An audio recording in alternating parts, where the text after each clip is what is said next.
Market news now. Asian markets enjoyed another rally on Wednesday as a report said that China and the United States were closing in on a deal to end their long-running trade row. Now, the pound managed to extend gains after British Prime Minister Theresa May said she would look for another Brexit delay and soften her position on the issue to avert a calamitous no-deal divorce from the European Union. Now, while Wall Street provided a flat lead, Asian investors built on recent gains with optimism given an extra boost by a report in the Financial Times saying, of course, that Beijing and Washington were on course for a historic agreement. Now, the Asian rally rocks on with Tokyo's Nikkei moving up 1%, 21,000 there, 713 points, while the Hang Seng did manage to gain 1.2%, moving to 29,986 points. The Shanghai Composite was also 1.2% to the good, closing out at 3,216. Over into the United States there, the benchmark S&P 500 ended about flat on Tuesday, taking a breather from Monday's strong quarterly kickoff as a decline in shares of Walgreens Boots Alliance weighed, while at the same time economic data did little to ease growth concerns. Now, the Dow Jones Industrial edged 0.3% lower to end off at 26,179, S&P 500 still at 2,867, NASDAQ Composite adding 0.25% to its previous day rally, moving up to 7,848. It's all green across the globe, and the market sentiment has really turned positive, starting off in Asia this morning.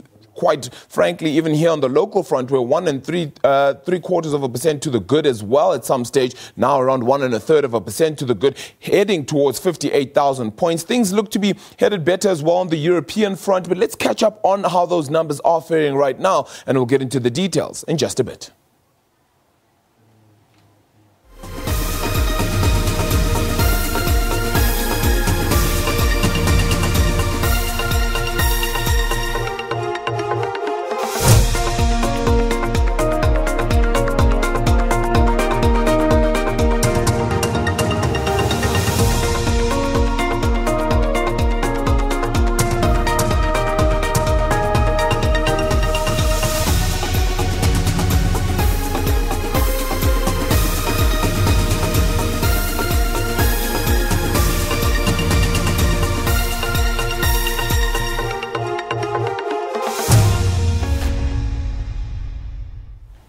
All right, let's get into that market picture now. Makwe Masilela, CIO at Makwe Fund Managers, joining me in studio. Makwe, thank you so much for the time. Pleasure. Positive start to today's trading, and even midway through the trading day, we seem to be getting this urge of positivity. Where's all of this coming from?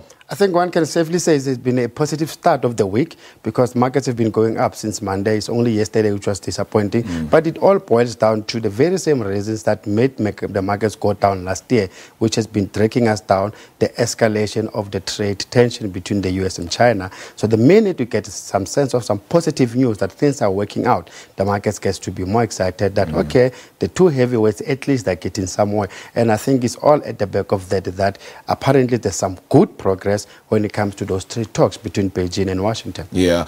One will then begin to ask themselves, though, it is a new quarter as well, so that information, that data may certainly be one to really take note of.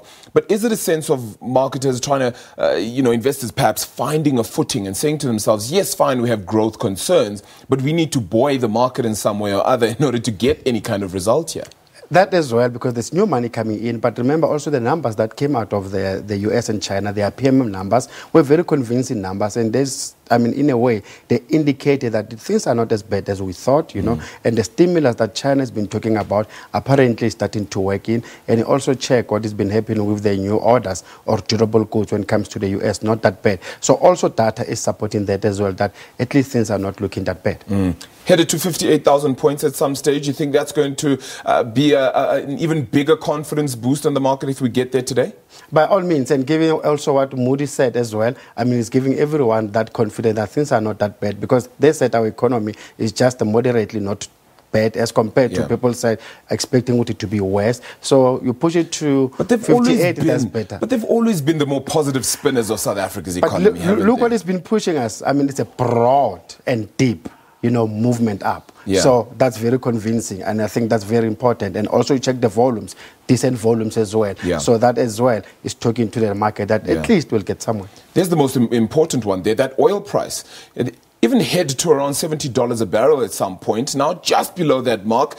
How much more difficult does it become then for global supply, for South Africa, of course, after seeing that petrol price jump as well, that price perhaps stays below 70 and doesn't go too far above that mark? Very crucial, given what is happening with the rand as well. We've seen the rand is strengthening a little bit to 413 or so. But I think it's not important for me is the frustrating one, because it's busy flirting with the $70 a barrel. And what's more concerning as well, if we check that the likes of Saudi, they've managed to cut much deeper than what they expected. So meaning they're serious about making sure that they don't produce more, meaning they're so serious about seeing the price going a little bit much higher.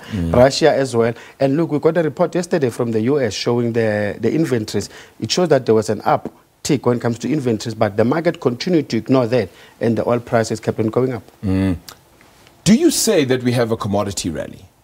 So far, and all at the back of what is happening with China in the US, China is the major consumer of commodities. Sure. And also, if you check what is happening, which stocks are moving up, it's mainly resources because of the positiveness that is coming out of US and China, because China being the biggest consumer when it comes to commodities. Yeah, we'll hope that picture continues, especially for ourselves. We'd like that to be the case. 14.13 then against the US dollar. The rand story has continued to be slightly positive, if I can call it that. Of course, we started the year off even better than that, right? Below 14 rand even. Can we get there again?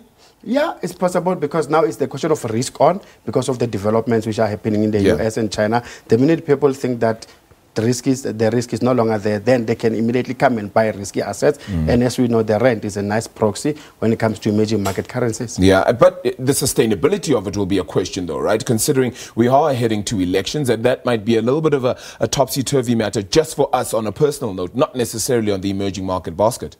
I think that will also help when it comes to the elections, because chances are the ANC will get that win that they're talking about. And it's a question of certainty, maybe let's put it that way, that they're certain that policies, this is what we know, and going forward they will keep with that kind of policy. And after maybe the 8th or 9th of May, then we should see the rand do much better. But if the US dollar doesn't decide to misbehave, then it's another story. But I think the last catalyst for us is going to be the elections back home.